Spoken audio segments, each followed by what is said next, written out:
2 Timóteo capítulo 3, desde o 14, versículo 14.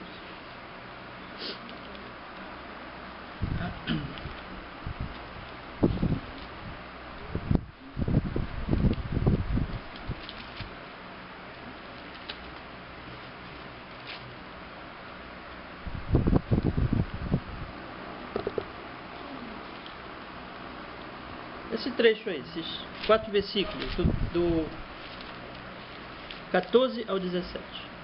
Tá? Tu, porém, permanece naquilo que aprendeste e de que foste inteirado, sabendo de quem o aprendeste, e que desde a infância sabes as sagradas letras que podem tornar-te sábio para a salvação, pela fé em Cristo Jesus. Toda a Escritura é inspirada por Deus e útil para o ensino, para a repreensão, para a correção, para a educação na justiça, a fim de que o homem de Deus seja perfeito e perfeitamente habilitado para toda boa obra. Então eu não estou fazendo a exposição desse texto, nós estamos estudando nosso livrinho, né? E falando sobre os 5, nesse momento, nessa fase, falando sobre os 5 solas da reforma. Mas esse texto ele é muito importante para os 5 solas. Por quê? Porque primeiro ele tem a base de tudo que nós vamos falar, que é a Escritura Sagrada, que nos leva a Cristo, a salvação, a fé, está tudo aqui, né? E a glória de Deus também. Quer dizer, está tudo, os 5 solas está tudo aqui. E tudo começa com a Escritura Sagrada, né? Então, pega o seu livrinho e vamos... Preciso arranjar o livrinho para as 2 alunas. Não dei ainda, né? Vamos ver aqui na página 10. Mas elas vão lendo aí com as 2 alunas do lado, né? Página 10. Deixa aberto aí. Gosto sempre de fazer uma revisãozinha para nós nos situarmos em cada assunto que nós temos estudado, né? Bom, esse livro ele apresenta a nossa fé batista reformada, e esse é o nosso propósito com este livrinho, com este estudo. Começamos com as perguntas, que são perguntas essenciais da vida. Existe Deus? Qual o sentido da vida? Como posso ser feliz? Por que o mundo é como é? E o que vem depois da morte? Essas perguntas, elas são essenciais, uma puxa a outra. E tudo começa com a questão de Deus. Se não existe Deus, como nós vimos, a vida perde totalmente o sentido. Se existe Deus, a vida ganha sentido. E o sentido da vida é viver para Ele. E esse é o fonte da felicidade. A salvação nos leva a isso em Cristo Jesus. E o problema do homem é o pecado. O Evangelho é a resposta para tudo isso. O Evangelho de Cristo, que é o primeiro assunto do nosso livro, ele diz que ele é baseado na Bíblia, na Escritura Sagrada. E ele diz que todo homem é pecador. Isso significa que os homens são rebeldes e idólatras, que por causa disso o homem é inimigo de Deus e atrai sobre si a ira justa de Deus, que também o homem não pode se salvar, se justificar e fazer nada por si só, porque a sua melhor justiça é trapo imundo diante de Deus, e o coração dele é rebelde, manifestando-se em desejos e obras, o que torna totalmente impossível dele ser justo diante de Deus, porque Deus exige uma justiça perfeita. Mas Cristo veio salvar os eleitos, morrendo na cruz por eles, vivendo uma vida justa e morrendo na cruz por eles, de maneira que os eleitos de Deus são salvos, porque a dívida deles é paga diante de Deus. Jesus os substituiu, tanto viveu uma vida justa como levou sobre si a culpa deles, pagou, recebeu a ira de Deus na cruz em lugar dos eleitos de Deus. Mas para que essas pessoas se tornem na história, no tempo, salvas, elas precisa acontecer algumas coisas com elas. Elas têm que responder a essa salvação de Deus em arrependimento e fé. Só que esse arrependimento e esta fé vem somente aos que Deus dá um novo nascimento, que são exatamente os eleitos. Porque o homem ele é tão duro de coração, está tão morto espiritualmente, que ele não pode por si só se arrepender e crer. Por isso que há a obra da regeneração, da transformação no coração do homem, para que ele possa crer e se arrepender. O arrependimento é reconhecer que somos pecadores, é reconhecer que somos idólatras e rebeldes, é reconhecer que só merecemos a justa ira de Deus e a condenação, é odiar o pecado, desejar de coração sua santa vontade e realmente voltar-se para Deus, para a vontade de Deus. E a fé em Cristo é desistir de todas as outras justiças e confiar unicamente no Senhor Jesus Cristo como o único e suficiente Salvador. Os únicos são como Senhor e Salvador, né? Os únicos que serão salvos são estes, então. Os que não crerem serão condenados. Este Evangelho, como nós temos estudado, ele vai permear todos os outros assuntos, os outros temas que nós vamos estudar, que nós temos estudado. E ele vai basear também esses assuntos. Aí nós começamos a olhar para a definição, né? Nós dizemos assim, que nós somos uma igreja batista reformada. Igreja é uma comunidade local de crentes reunidos para adoração e ministério. Reunião de pessoas regeneradas, de todos os povos, línguas, nações. Forma ali a igreja local. É formada por oficiais e membros. Nós não aceitamos autoridade fora da igreja local. A igreja a igreja local é uma família espiritual em que as relações devem ser abertas e honestas. Assim entendemos igreja. Batista, primeiramente, a respeito de quem deve ser batizado. Apenas os adultos, apenas aqueles que podem crer. Em segundo lugar, para dizer que somente aqueles que são genuinamente convertidos e batizados têm o direito à membresia na igreja de Cristo. Então, por isso nós nos dizemos batistas. E também temos outros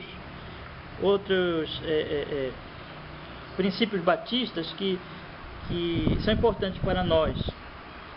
Crença no batismo de adulto por imersão, celebração das ordenanças do batismo e também da ceia memorial não sacramental, separação entre igreja e Estado e autonomia das igrejas locais. Reformada. Reformada nós usamos em dois sentidos. Primeiro, no sentido em que histórico-teológico, que nós estamos ligados àquelas antigas doutrinas que foram reavivadas, doutrinas bíblicas, doutrinas da igreja primitiva, da Escritura, do Novo Testamento, que foram reavivadas na Reforma Protestante e que se resumem nesses solas exatamente que nós estamos estudando, né? Nos 5 solas da Reforma, que nós vamos daqui a pouco falar com mais detalhes. Temos falado. E também, em segundo lugar, nós nos dizemos reformados porque nós estamos fazendo o caminho de volta à Bíblia, né? Então, sempre ser reformado quer dizer isso, investigar a Bíblia para que a nossa vida, o nosso culto, a nossa doutrina estejam cada vez mais de acordo com a Escritura Sagrada, evitando a qualquer custo inovações, invenções humanas, novidades, tradições humanas que vêm afastar as pessoas cada vez mais da Escritura Sagrada, da Palavra de Deus. Então reforma quer dizer um retorno. Reforma é olhar para trás, é um retorno a Bíblia Sagrada, ao cristianismo do Novo Testamento, que foi corrompido ao longo dos séculos pela Igreja Romana e depois pelas igrejas, inclusive igrejas filhas da Reforma, que depois foram se desviando e foram deixando esse princípio reformado. E hoje nós precisamos de uma reforma muito grande nas igrejas filhas da Reforma. Isso é interessante, né? Que eles não seguiram a linha que deveriam ter seguido. Depois vieram outros movimentos, como o movimento pentecostal, o movimento neopentecostal, que afastaram ainda mais as igrejas da Bíblia Sagrada. Então precisamos voltar ao princípio realmente da Palavra de Deus, a voltar ao que a Palavra de Deus nos ensina. E as nossas referências doutrinárias, irmãos, nós estamos estudando os 5 pontos, referências doutrinárias, quer dizer, aqueles padrões, né, que nós cremos que brotam da Palavra de Deus e que nós podemos chamá-los e temos chamado de 5 pontos das igrejas batistas reformadas. Ela é reformada, é o que nós estamos estudando agora, nos 5 solas, né? Ela é calvinista, ela é puritana, pactual e batista. Nós estamos estudando cada ponto desse, né? E vamos com calma, não sei quanto tempo a gente vai levar nesse estudo, mas é importante nós entendermos essas coisas. E tem muito mais coisa para estudar ainda, outros assuntos neste livrinho, que é um livrinho pequeno, mas que tem muito conteúdo. Bom, meus irmãos, o que é que nós já falamos sobre a reforma? Sobre essa primeira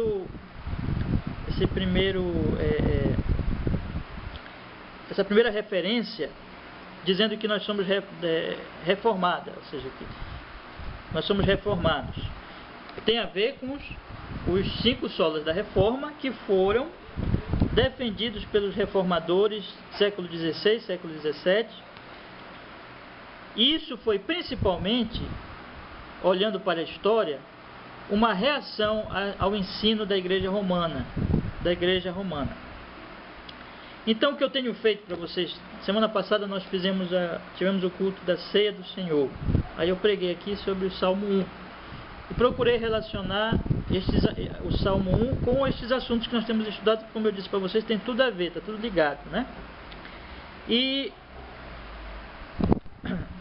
semana retrasada nós começamos a falar, nós falamos dos 2 solas, sola Escritura, solos Christus. Hoje eu queria então continuar nessa mesma linha que nós estamos seguindo, porque como é que nós estamos fazendo? Nós estamos olhando um pouquinho para a história, para o que aconteceu naquele momento da história da igreja, né? Na época da reforma, na época também dos puritanos, e procurando então entender o que aconteceu lá, o significado dessas doutrinas defendidas naquela situação, e puxando para o nosso tempo, porque o nosso tempo é um tempo também que nós precisamos de uma reforma, como eu disse há pouquinho, onde a igreja se desviou bastante desses 5 solas. Então hoje nós temos que levantar esses 5 solas de novo com muita ousadia, como uma igreja genuinamente reformada. São 5 solas: sola Escritura, a Bíblia é a autoridade completa, fechada e clara em todas as matérias de fé. Solos Christus, nossa confiança para a salvação está somente em Jesus Cristo. Sola Gratia, a graça assegurou a redenção sem referência a obras. Sola Fide, somos declarados justos por Deus somente pela fé. E Sola Deo Gloria, a finalidade da criação e redenção é a glória de Deus. Como eu expliquei para vocês, esses 5 solas, sola é uma palavra que quer dizer o quê? Somente. São termos latinos, que eram termos importantes na época, né? Então por isso que os reformadores usavam. E essa palavra significa somente. Quando você está dizendo somente, você está querendo enfatizar o quê? Você está querendo enfatizar que você tem que purificar, colocar somente aquilo, porque outras coisas foram adicionadas. Só a Escritura, porque a igreja romana tinha acrescentado à Escritura a tradição. Solos Christus, porque a igreja romana tinha adicionado a Cristo os santos, Maria e essas intercessões, como que pretendendo ajudar Cristo, né? Na obra da mediação entre Deus e os homens.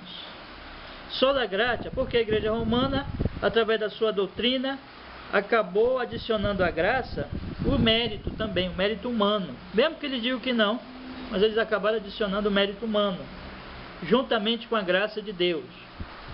E Sola Fide, porque a igreja romana adicionou a fide, a fé, às obras humanas. E Sola Deo Gloria, porque a igreja romana adicionou a glória de Deus, a glória de Maria, a glória da igreja, a glória da hierarquia da igreja, a glória católica romana, né? A glória de todas daquela instituição e daquelas tradições e daquelas coisas todas, que acabou apagando a glória de Deus. E hoje nós estamos vivendo um tempo semelhante, porque nós estamos vivendo um tempo em que a Escritura também está sendo descartada e está sendo adicionada à Escritura muitas coisas, tradições humanas, novas revelações. Cristo também está sendo acrescentado a Cristo muitas coisas. Então, hoje está havendo adições em todos esses solas novamente. Por isso nós temos que enfatizar entender, pregar e viver essas verdades, irmãos, como verdadeiros cristãos evangélicos. Sobre o Sola Escritura, então eu falei para vocês também que o Sola Escritura, ele é a base do Solos Christus, não é?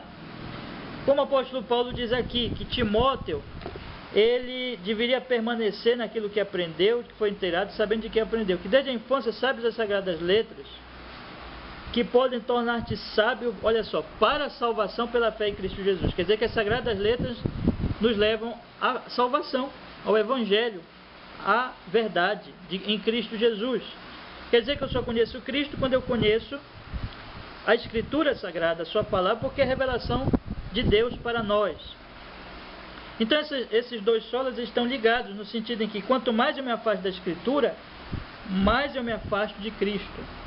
Quanto mais eu me apego à Escritura, mais eu me aproximo de Cristo Jesus, o Salvador, o Redentor. Falei também para vocês que, e eu queria só mais uma vez um pouquinho enfatizar esse lado da história, né?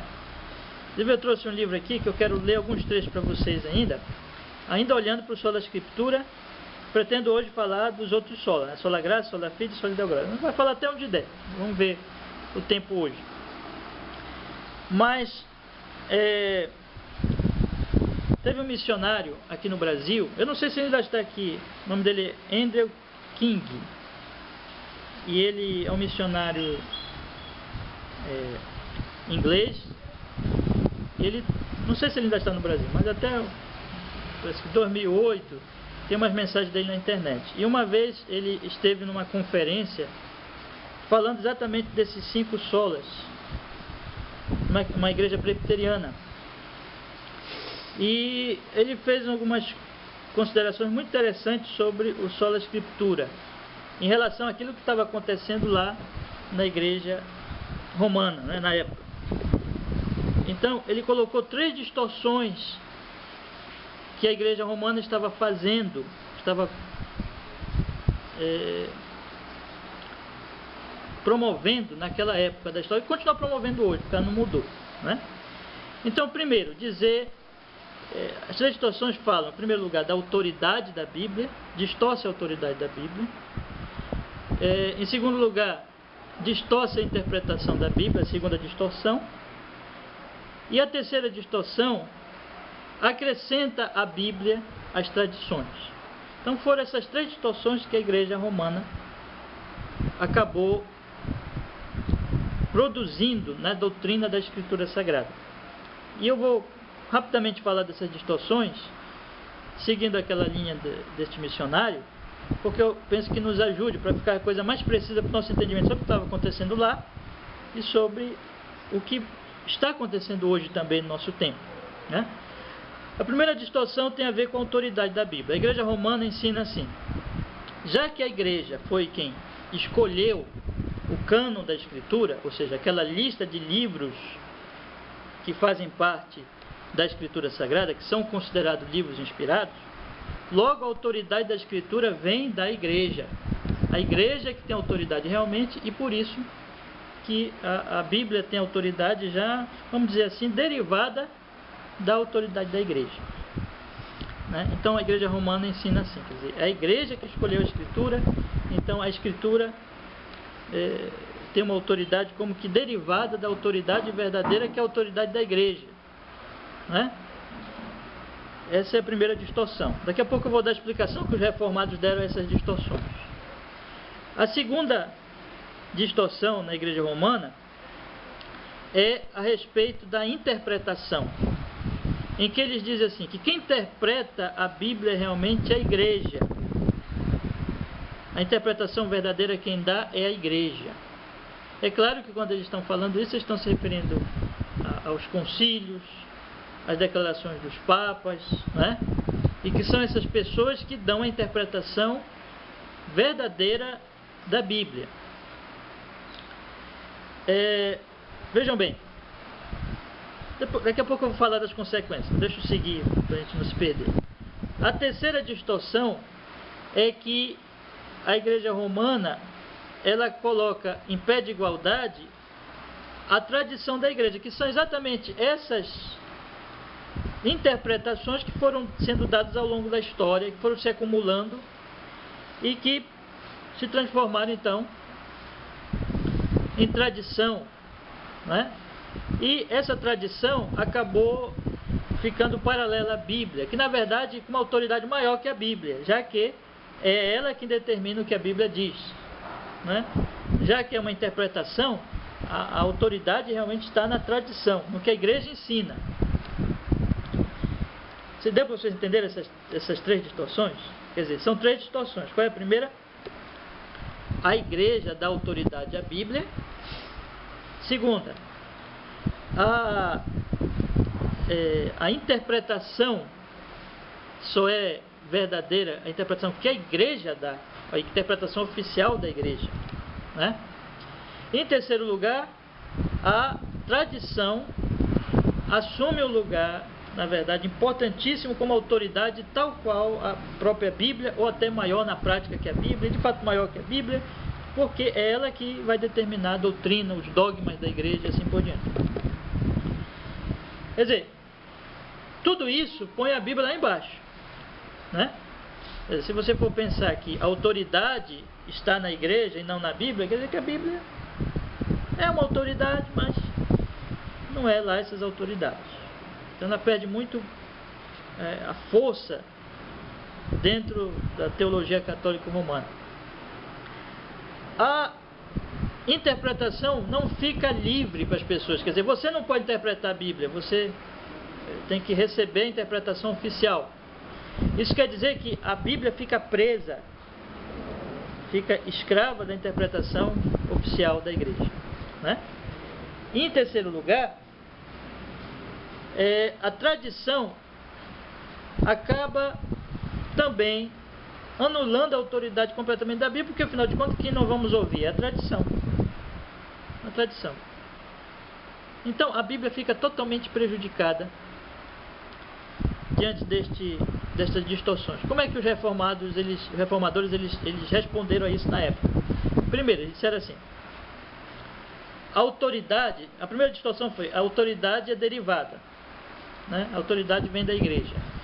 Aí responderam assim: bom, a autoridade, ela, da Bíblia, não deriva da igreja. A autoridade da Bíblia é dela própria. Porque a autoridade, ela vem do fato de ela ser o quê? A palavra de quem? De Deus. Ou seja, a autoridade da Bíblia não deriva de nenhuma maneira da própria igreja, mas é dela própria. Ela é uma autoridade dentro dela, faz parte da natureza da Bíblia ser autoridade, porque é a palavra de Deus. É como se eu escrevesse um bilhete e assinasse o meu nome embaixo, ok? Não tem aquela coisa de reconhecimento de assinatura que a gente faz no cartório? Você tem um documento, alguém assinou, colocando assim, que está aprovando aquele documento de alguma maneira, né? E aí você vai reconhecer aquela assinatura. Aí você leva no cartório e o cartório então vai fazer o reconhecimento. Eu pergunto, a autoridade está no cartório em si ou na assinatura? Na assinatura, não é? Porque o cartório faz apenas o quê? Reconhecer a assinatura, mas ele não dá a autoridade, não é ele que tem a autoridade, ele reconhece a autoridade daquela assinatura, que aquilo ali é válido, aquilo ali tem valor. Mesma coisa a Bíblia. A igreja não deu autoridade para a Bíblia, a igreja reconheceu a autoridade que ela já tem, porque a autoridade da Bíblia já nós dissemos, intrínseca a ela, já faz parte da sua natureza. A nossa confissão de fé, ela tem um trechozinho aqui interessante, no capítulo 1. Vocês têm a confissão aí? Vamos fazer a leitura? Não tem? Mas quem tiver, abra aí rapidinho, que diz assim: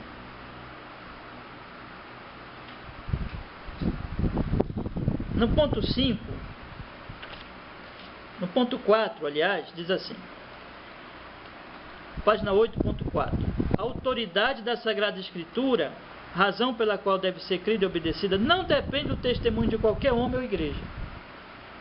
mas provém inteiramente de Deus, sendo Ele mesmo a verdade e o seu autor. A Escritura, portanto, tem que ser recebida por ser a palavra de Deus. Não é? Então, a distorção da Igreja Romana está em que, como se a Escritura depende da Igreja. Aí os reformados disseram, não. A autoridade dela está no simples fato de ela ser a palavra de Deus, por ser a palavra de Deus. Né? Tem que ser recebida por ser a palavra de Deus. Deus falou, Deus inspirou, Deus deu a sua palavra àqueles homens que a escreveram. Acabou. A igreja apenas reconheceu e não deu autoridade para a Escritura Sagrada. Não é? Então essa foi a resposta dos reformadores. A outra resposta para a segunda distorção, que era o quê? A interpretação tem que ser somente a interpretação oficial. E essa interpretação é que é válida.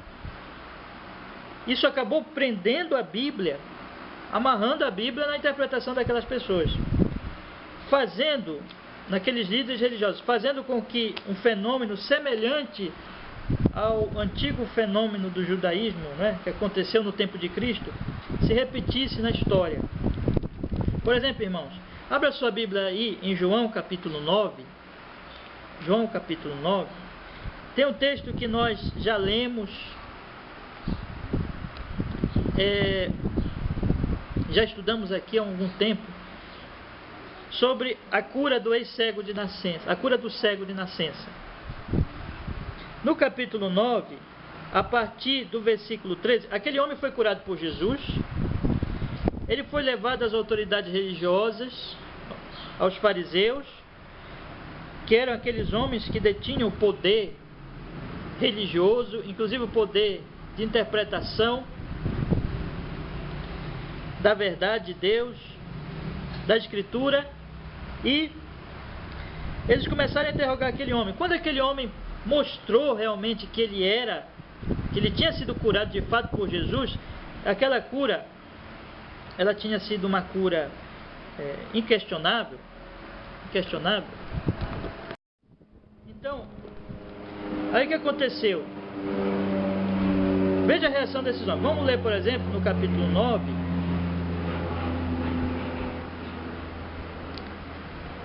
versículo... Vamos ler do 13 em diante, vamos fazer uma leitura rapidinho, e para a gente entender melhor. Levaram, pois, os fariseus o que dantes fora cego. Versículo 13. Verso 14. E era sábado o dia em que Jesus fez lodo e lhe abriu os olhos. Então os fariseus, por sua vez, lhe perguntaram, como chegar a ver? Ao que lhe respondeu, aplicou o lodo aos meus olhos, lavei-me e estou vendo. Por isso alguns dos fariseus diziam, este homem não é de Deus, porque não guarda o sábado. Diziam outros, como pode um homem pecador fazer tantos sinais? E houve dissensão entre eles.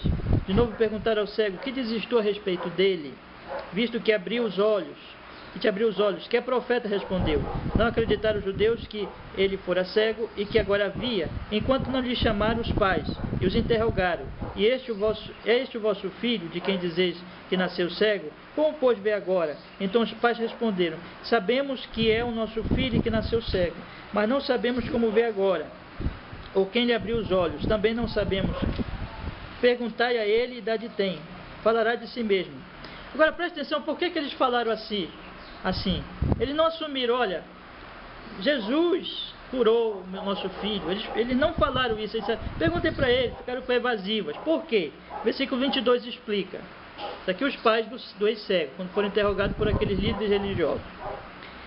Isto disseram seus pais porque estavam com medo. Presta atenção, olha, com medo dos fariseus, aliás, dos judeus, pois este já viu assentado que se alguém confessasse ser Jesus o Cristo, fosse expulso da sinagoga.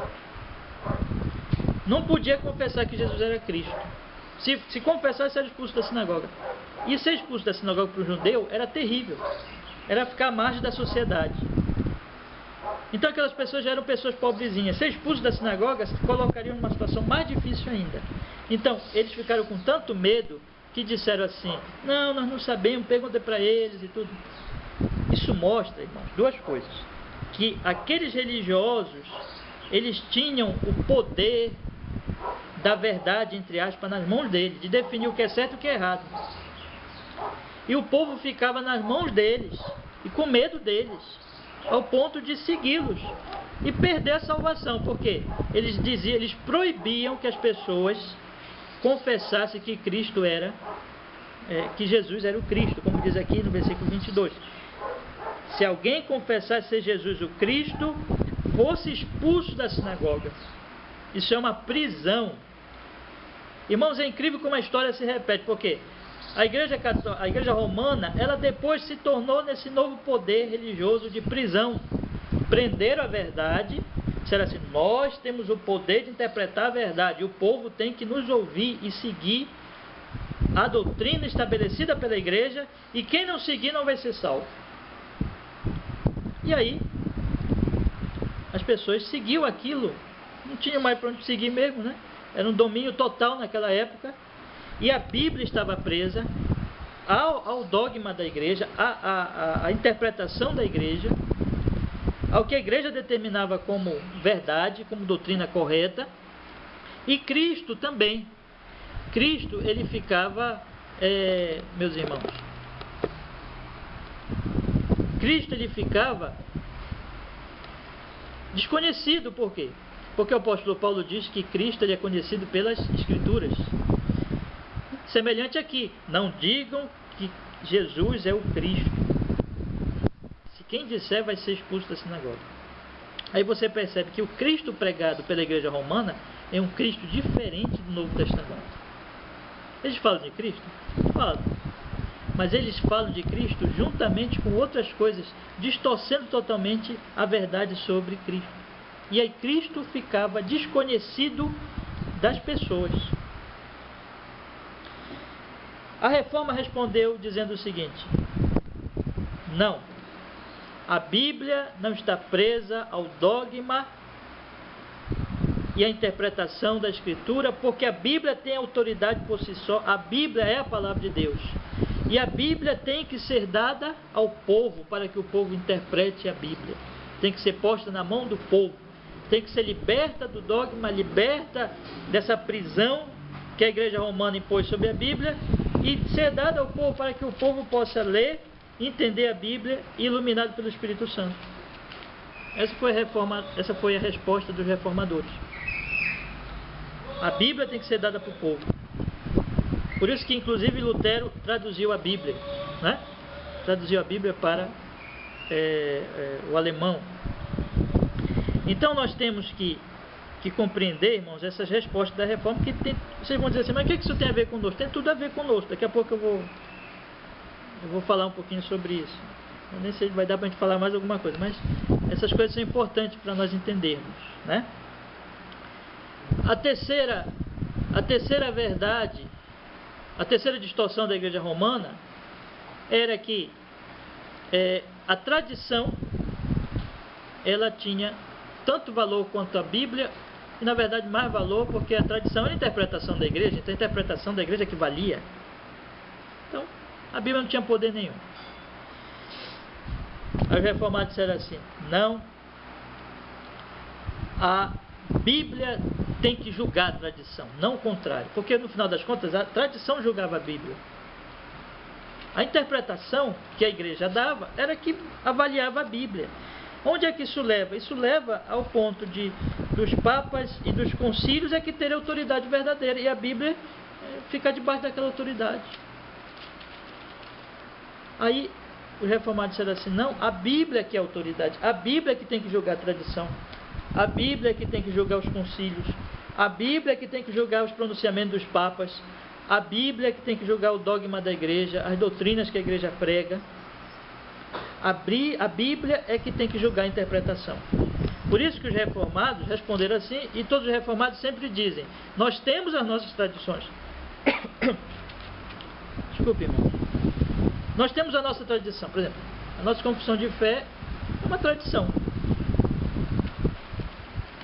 Nós temos nossos documentos, e nós não somos contra, como eu falei para vocês no estudo retrasado, nós não somos absolutamente contra a tradição, como se a tradição em si fosse uma coisa ruim, mas nós dizemos que a tradição, ela tem que ser julgada pela Bíblia, e ela só é válida quando a Bíblia está baseando a tradição.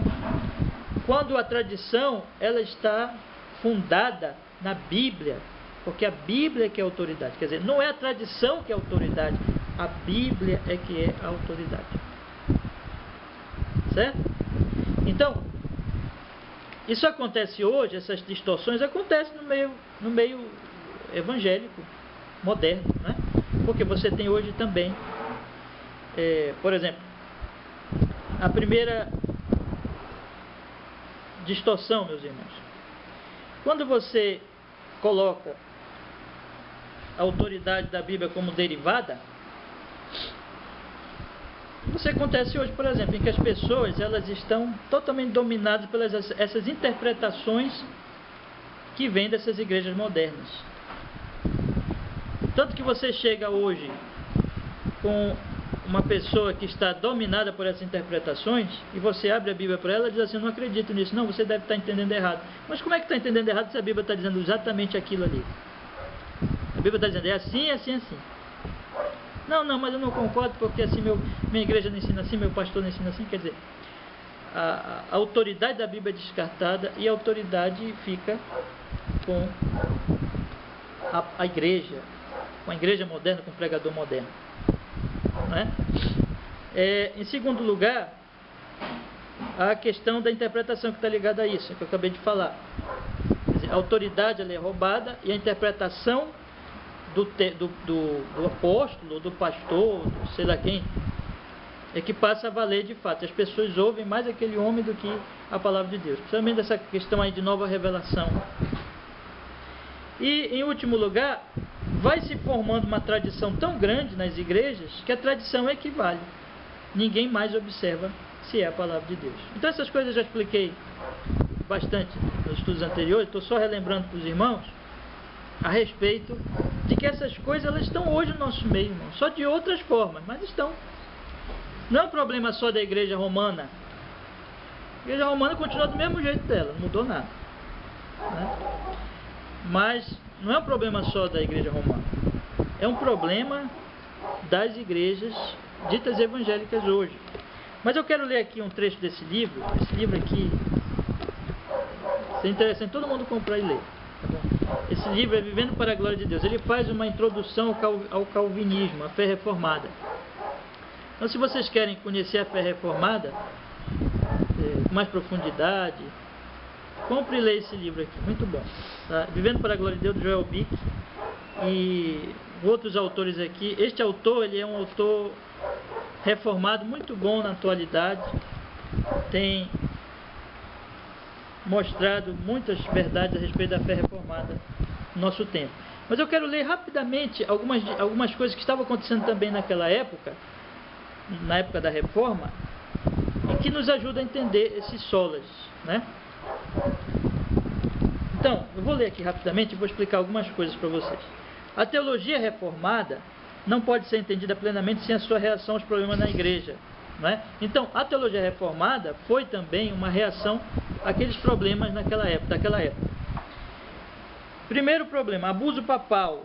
O papado medieval estava repleto de abusos na teologia e na prática. Conduta imoral era vivenciada e fomentada até por papas, e a graça se tornou uma religião barata, comercializada em toda a igreja por meio de um complexo sistema de votos, jejuns, peregrinações, missas, relíquias, recitações, rosários e outras obras. O imperativo papal era: faça penitência, em vez de sejam penitentes, ou arrependam-se como Jesus ordenou. Era coisa assim mesmo de procurar por obras, por sacrifícios humanos, alcançar alguma graça, algum mérito diante de Deus. Façam penitência, né? Então, jejuns, votos, peregrinações, missas, relíquias, recitações. Existe isso hoje? Não é? Ou seja, faça sacrifício. Eu já vi um pastor neopentecostal dizer assim: quando Deus olhar para a sua oferta, Deus vai ficar assim: ah, que oferta. Quer dizer que a oferta é que vale, meu irmão. É a mesma coisa, a igreja romana travestida de... Ele pensa que Deus é igual a eles, né? E vão ficar, se Deus vê 1 milhão. É verdade. É horrível isso. É horrível. Então, abuso papal. Hoje existe abuso papal nas igrejas de evangélicas, está cheio de papa por aí, abusando do povo, extorquindo, tirando dinheiro do povo, sem meter a mão no bolso deles. Eles metem pela lábia, pela conversa, pelo abuso doutrinário, né? Assalto psicológico, é verdade. Pretensão papal. Então, abuso papal, pretensão papal. O estudo da Bíblia e da história realizada pelos precursores protestantes os levou, eu estou lendo isso aqui na página 21 deste livro. O estudo da Bíblia e da história realizada pelos precursores protestantes os levou a questionar a reivindicação papal quanto à autoridade apostólica como cabeça da igreja. Por exemplo, os reformadores concluíram sobre a rocha sobre o qual a igreja está edificada, que está lá em Mateus 16, 18, que Jesus diz que ele vai edificar a sua igreja sobre a rocha, né? Era o conteúdo da fé de Pedro e não o próprio Pedro, porque a igreja romana interpretava que era o Pedro que era. Pedro foi o primeiro papa, eles interpretam, e que Pedro é a rocha, né? E não o próprio Pedro. E isso implicava que o bispo de Roma possuía apenas uma posição de honra. Embora os protestantes estivessem a princípio dispostos a aceitar um papado reformado, que serviria honrosamente à igreja, no início Lutero até aceitaria, e os reformadores, um papado reformado, né? A oposição cruel dos papas à reforma persuadiu muitos dos reformadores a considerarem o Papa como anticristo. O Papa, ele é visto como anticristo na Confissão de Fé de Westminster. Na nossa própria Confissão de Fé,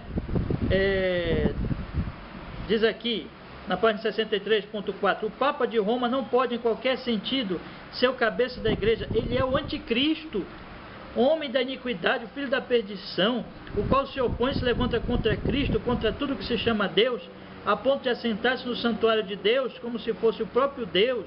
O Senhor Jesus o matará com o sopro da sua boca. Por que eles foram assim tão duros com o Papa, considerando o Papa até mesmo o anticristo? Por quê? Porque o Papa, ele era contra, ele foi contra a reforma, eles lutaram contra a reforma o tempo todo. A autoridade da igreja lutou contra a reforma o tempo todo. O cativeiro da palavra, que tem a ver com o que eu acabei de falar para vocês.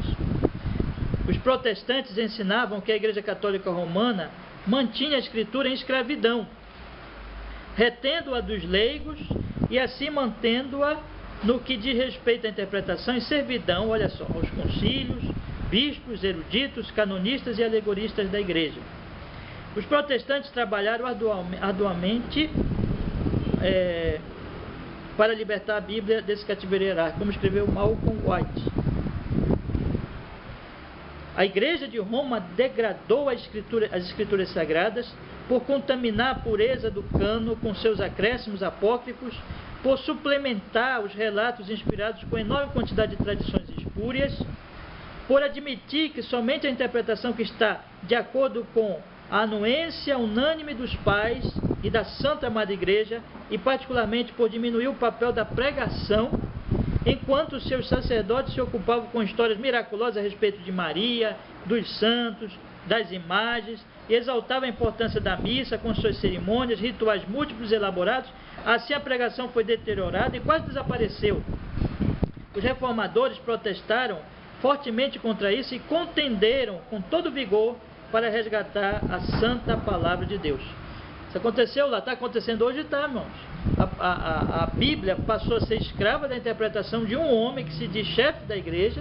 Aí essas igrejas têm papas que dizem o que o povo tem que crer, ficam ludibriando o povo com historinhas também de milagres, de curas, prosperidade.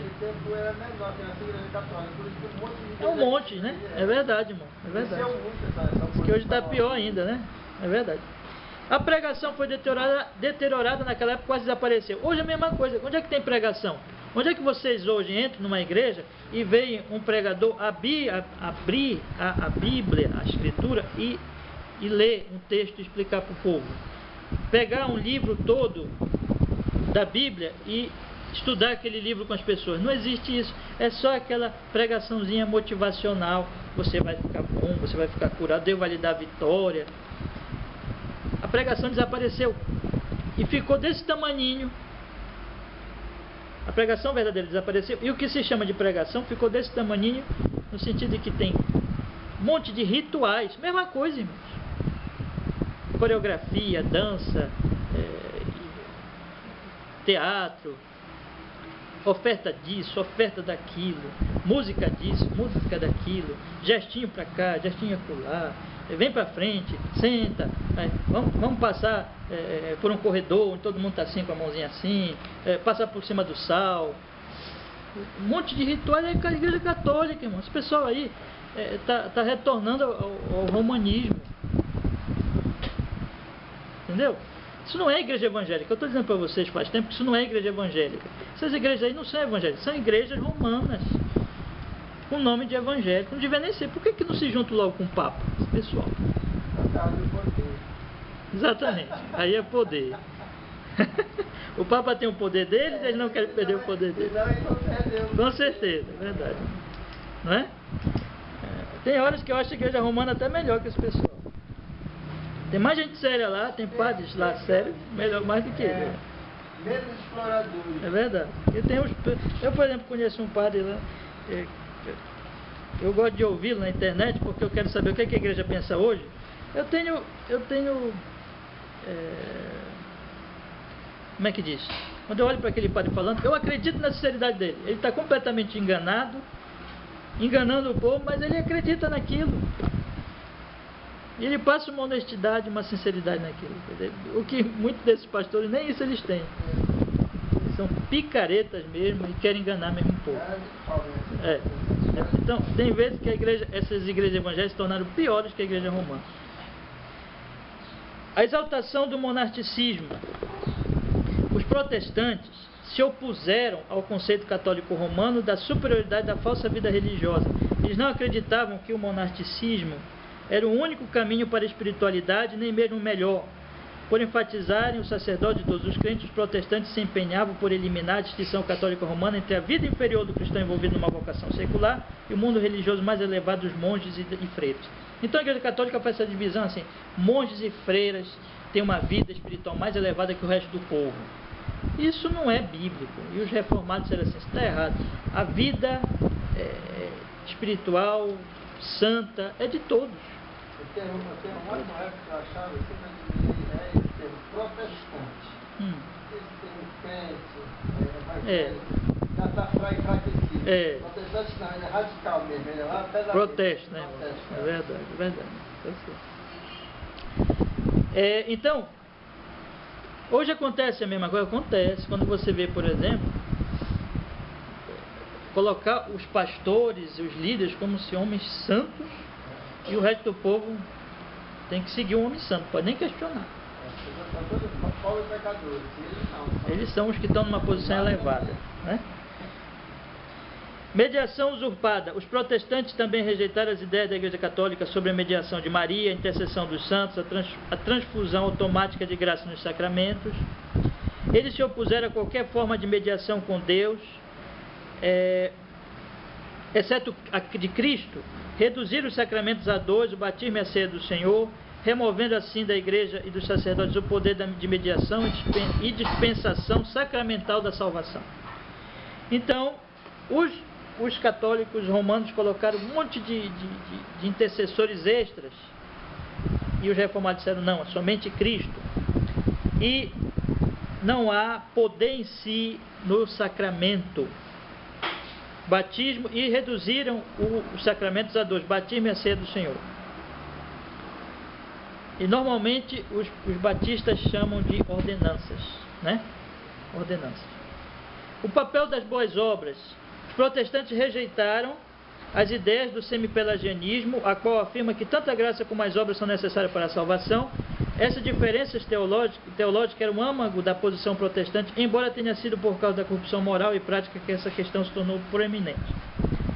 Então, os romanos acabavam por acrescentar as obras à graça de Deus, não é?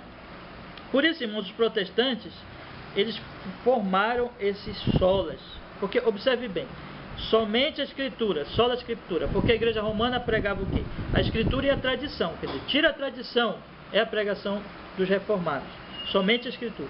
Somente a fé, sola fide, porque os católicos romanos acrescentavam a fé às obras. E aí os reformados disseram, tira as obras, somente a fé. Somente a graça, sola gratia, porque os católicos romanos acrescentavam à graça os méritos humanos. E aí a reforma disse somente a graça. Somente Cristo, porque os romanos acrescentavam a Cristo Maria e a intercessão dos santos. E os reformadores então disseram, não, somente Cristo. Glória somente a Deus, só lhe deu glória, porque os romanos acrescentaram a glória de Deus, a glória dos santos, a glória da hierarquia da igreja. E aí os reformados disseram, não, somente a glória somente a Deus.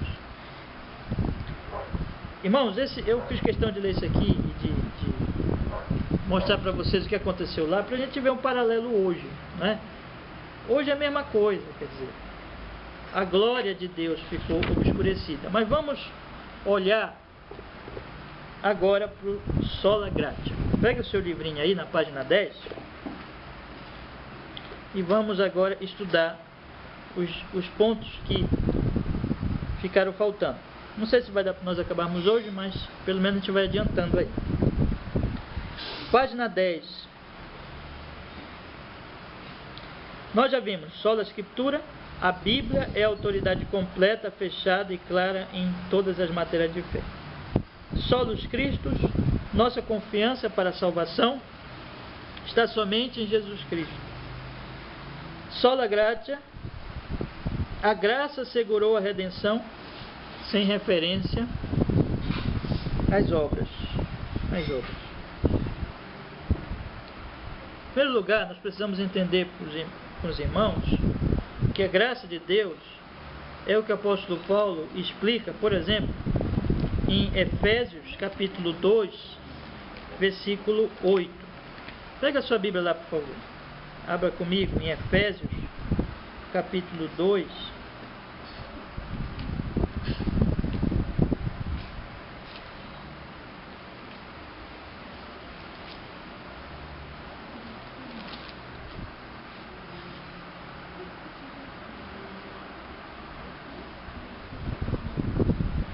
Efésios capítulo 2, versículo 8. Enquanto os irmãos vão abrindo aí, deixa eu explicar uma coisa para vocês. Nós temos dois caminhos em relação à graça de Deus. Ou nós confiamos realmente na graça de Deus de maneira plena, ou nós atribuímos ao homem algum poder, alguma capacidade. A doutrina reformada, ela é uma doutrina radical. Vocês observem a questão radical dessa doutrina. Quer dizer, quando ela conhece somente, ela diz é radical. É radical. Em relação à graça é a mesma coisa. Somente a graça. A explicação do nosso livrinho é assim: a graça assegurou a redenção sem referência às obras. Porque as obras dizem respeito ao que o homem pode fazer, ao que o homem faz, ao que o homem por si só ele tem condições de fazer. Existem então dois caminhos: ou você confia na graça, ou você confia em algum poder humano que possa adquirir mérito diante de Deus, ou adquirir aquilo que Deus dá, né? É claro que os homens, eles são, e os falsos profetas, eles são muito espertos, muito astutos, e eles vão chamar de graça o que não é graça, não é? Eles são o ser humano é terrível, uma vasilha ordinária. Então, por exemplo, vocês veem que só para dar um exemplo, essa coisa de aborto, né? As pessoas ficam dizendo feto. É claro que quando você chama a criança que está lá no ventre da mãe de feto, é mais fácil você aceitar o aborto. Porque feto é uma coisa assim que alguém pode interpretar pra gente ainda, né? Feto. Então, a linguagem humana, ela pode ser distorcida ou ser usada para beneficiar a mentira, o erro. Os homens fazem isso o tempo todo. Ou eles põem uma palavra para substituir outra, para amenizar o pecado, como no caso de colocar feto, dizer feto, em vez de dizer que ali está um bebezinho mesmo, uma criança, informação, né? Dizer as claras. Ou eles pegam uma palavra que tem um significado e aí eles vaziam o significado. É como se você pegasse um balão, né? Você pega um balão, o balão ele só fica bonito. A gente estava sentado ali na frente hoje não, ontem. Aí passou um rapaz, acho que é vendedor de balões. Aí ele passou um monte de balões assim, muito bonito, né? Coloridos e tudo. O balão ele só fica bonito quando ele está o quê? Cheio, né?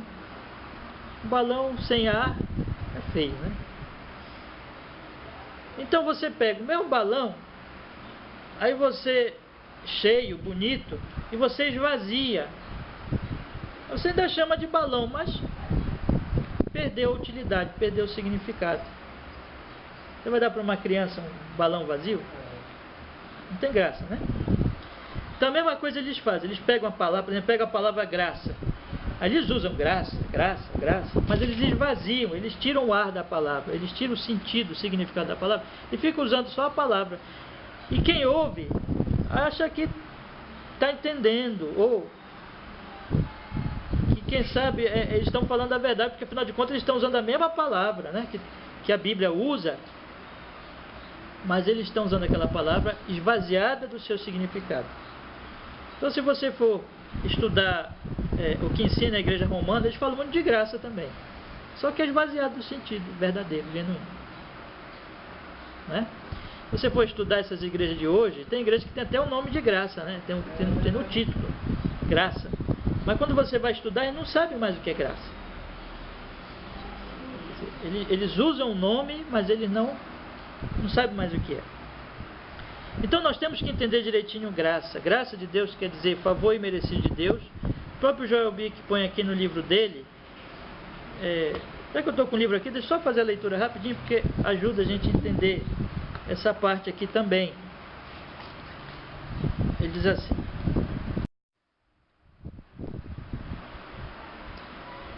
deixa eu achar aqui rapidinho, peraí.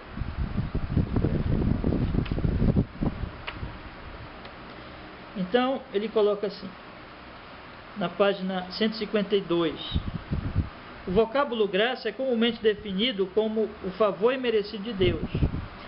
Mas como vimos no capítulo 8, essa definição não é tão abrangente. Quer dizer, é uma definição boa, mas não define o que é realmente.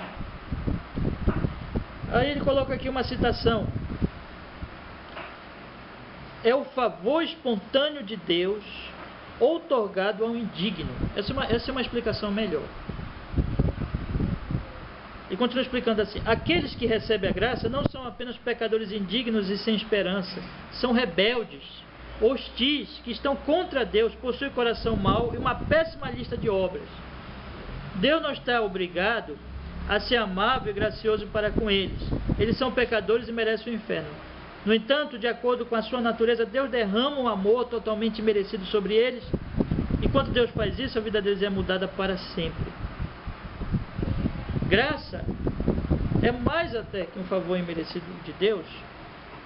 É um favor imerecido, logicamente, mas nós temos que explicar melhor isso dizendo o seguinte: é Deus amando e salvando inimigos que não merecem absolutamente nada de Deus. Nada, nada, nada.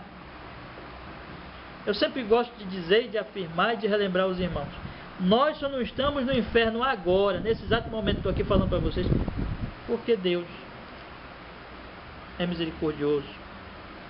Porque nós não merecemos nem estar aqui, nós merecemos estar no inferno agora, irmãos. Exatamente agora. Aí quando alguém morre, a pessoa diz assim: ah, Deus foi injusto, Deus foi injusto, Deus foi mau, cadê Deus? As pessoas não param para compreender que ninguém merece nada mesmo. Entendeu? Ninguém merece nada. Jesus disse assim: se vocês não se arrependerem, também vocês vão acontecer com vocês igual. Né? Nós todos merecemos. Nós todos somos pecadores, cheios de pecado, rebeldes, odiamos a Deus por natureza, não queremos saber dele.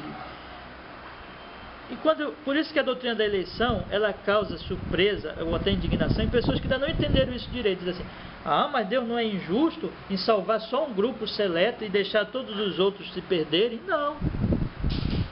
Porque esses que ele salva não merecem. E esses que ele deixa se perder, merecem se perder. A falta de interpretação é muito grande, realmente. É. Eu falei dele, né? Aceitou Jesus, ele vai lá na frente, mas depois voltou para cá. Certo. Mas estava salvo porque tinha verdade. Jesus estava no livro lá do Salmo. Certo. Aí uma vez chegou uma farra da coisa dele lá, pegou uma moto, aí de primeiro assim, aí a moto deu uma pedra, deu uma cabeça na outra pedra, morreu com a cabeça descalhada lá. E o pai tentando justificar, Deus precisou, né? Como é que precisou para quê que ele tinha aquela pastilha lá? Mas Deus precisou, ele achou que Deus estava precisando daquela pastilha lá. Para que Deus queria, né? Então, quer dizer, mas vai justificar porque foi salvo. Foi salvo. Que Deus te levou, porque precisou. Isso. E que ele tem algum préstimo, né? Pois é, exatamente. Tem. Que como se Deus visse alguma coisa nele em si, para que fosse importante para Deus, fosse valioso para Deus. É verdade. É isso mesmo, irmão. Então, irmãos, a graça de Deus, a gente tem que entender a graça de Deus no sentido de que essa graça, ela é o favor de Deus a homens que absolutamente não merecem, são rebeldes, opositores a Deus, entendeu? Explica melhor, a gente tem que definir melhor essa questão da graça, para o melhor entendimento. Mas o apóstolo Paulo diz assim, vamos ler então o texto. Olha o que ele diz. Porque pela graça sois salvos mediante a fé. Vejam bem que ele diz, isto não vem de vós, é dom de Deus. Não de obras, para que ninguém se glorie. Pois somos feitura dele, criados em Cristo Jesus para as boas obras, as quais Deus de antemão preparou para que andássemos nelas. Então, Paulo está dizendo assim, a graça de Deus, mediante a fé, é que salva. Isso não vem de vós, é dom de Deus. O que é dom de Deus? A fé. Porque é pela graça, né? A graça de Deus é que opera a fé. A fé é um dom. Você nem consegue crer por você mesmo. É Deus que lhe dá a fé. Então tudo é graça. Não vem de obras para que ninguém se glorie. Quer dizer, você é salvo absolutamente pela graça, do início ao fim. É a graça de Deus que Deus lhe escolheu pela graça. Você não é uma pessoa melhor do que o outro. Eu sou melhor do que o outro. Não. Você merece o inferno tanto quanto o outro. Mas Deus resolveu, por pura misericórdia, amor, lhe amou e lhe escolheu. No momento certo, ele faz aquilo que o apóstolo Paulo diz. Não precisa os irmãos abrirem não, mas eu vou ler. Sempre a gente tem que ter um texto, é bom ler um texto da Escritura. Mas deixa aberto aí em Efésios. O apóstolo Paulo diz lá em Romanos capítulo 8, no versículo 29. Porquanto os que de antemão conheceu também, os predestinou para serem conformes à imagem de seu Filho, a fim de que ele seja o primeiro primogênito entre muitos irmãos. Aos que predestinou, a esse chamou. Ele predestinou pela graça você, e ele chama você na história também pela graça. E aí ele justifica você pela graça. Você é justificado não porque você alcance algum mérito em si mesmo para alcançar essa justiça, mas você é justificado sem mérito nenhum, pela graça, confiando no mérito unicamente de quem? De Cristo, que morreu por você na cruz. E Deus que justificou, esse também glorificou. Ele vai levar você. A santificação também é obra da graça. Você consegue vencer o pecado porque você é poderoso, não porque Deus lhe dá graça, o poder do Espírito Santo. E Ele vai lhe santificar e lhe levar até a glória. Tudo é obra da graça. Tudo é obra de Deus. Quer dizer, é a graça. Os reformadores disseram somente a graça. Porque qual era a interpretação da igreja romana? Graça e alguma, como diz aqui a nossa nosso livrinho, a graça segurou a redenção sem a referência às obras.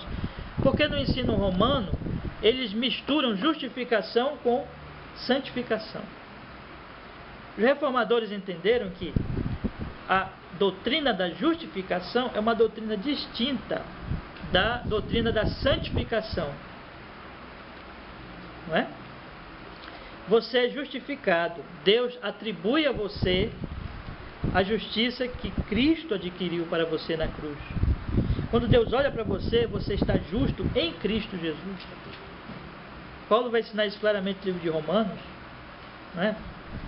A santificação é outra verdade que está ligada à justificação, mas não é a mesma coisa. A santificação já é aquele processo em que você vai se tornando cada vez mais, no pensamento, nas obras, nas atitudes, cada vez mais você se torna obediente a Deus, obediente à palavra, obediente à lei de Deus. Isso é santificação. A igreja romana misturava tudo, como se você fosse sendo justificado à medida que você fosse obedecendo, praticando a vontade de Deus. Isso acabava levando o homem a adquirir a justificação pelas obras. Os reformados disseram assim: não, a justificação é apenas por Cristo, quando você confia em Cristo, sem referência às obras. Como diz aqui o nosso livrinho, assegurou a redenção sem referência às obras. Você é realmente justo diante de Deus sem obras. Isso quer dizer que eu fui salvo e agora eu vou viver no pecado? Não, porque todo aquele que foi realmente salvo e justificado vai ser o quê? Santificado. Mas não são as obras que vão alcançar algum mérito sobre você. Não mexe com ela que ela vai embora. Ela está só passando aqui. Então, as obras não vão alcançar nenhum mérito. Elas são apenas fruto da salvação. Da salvação. É claro que todo salvo vai ser santificado, sem dúvida. Uma pessoa que não tem santificação não é salva, não foi justificada. Mas a justificação, ela é uma atribuição que Deus nos concede pelos méritos de Cristo, e não como alguma coisa que eu alcanço pelas minhas obras. Deu para os irmãos entenderem a diferença? Alguém não entendeu? Deu para entender? Deu, cara? Então, essas coisas elas vêm juntas, mas elas têm que ser distinguidas para que não haja mistura. E a igreja romana misturava tudo. E acabava levando ao mérito humano, somente a graça. Existe isso hoje? A gente está olhando para o passado e para hoje. Sim. Porque quando você vê a questão de traga a sua oferta e você vai ser abençoado. O que é isso? É comprar a Deus. Naquela época, como o livro aqui nos diz sobre esse fato histórico lá do passado,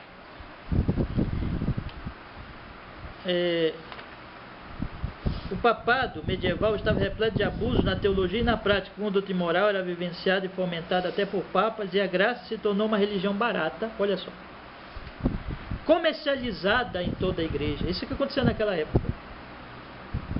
Por meio de complexo sistema de votos, jejuns, peregrinações, missas, relíquias, recitações, rosários e outras obras. Tinha indulgência, a pessoa pagava. O imperativo papal era: faça penitência, em vez de seja penitente, arrependa-se, como Jesus ordenou. Quer dizer, era vender a graça. Quer dizer, o homem comprava a graça, ou por obras, ou por dinheiro.